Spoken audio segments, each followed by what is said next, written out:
I wanted to share my whisper in my life, or the thing that entirely changed the direction of my life and is the reason that Pregnancy and Postpartum TV YouTube channel exists.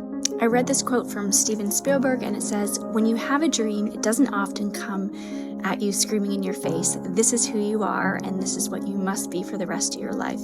Sometimes a dream almost whispers." And I've always said to my kids, the hardest thing to listen to, your instincts, your human personal intuition, always whispers. It never shouts. You have to, every day of your lives, be ready to hear what whispers in your ear. It rarely shouts. And if you can listen to the whisper, if it tickles your heart and it's something you think you want to do for the rest of your life, then that is going to be what you do for the rest of your life. When I was pregnant with my first son, Grayson, I had just finished 7.5 years of school to be a dietitian.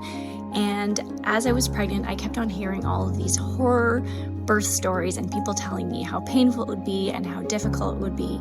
But then I started doing prenatal yoga with a doula and taking a lot of the education, and I ended up having a beautiful, positive birth experience.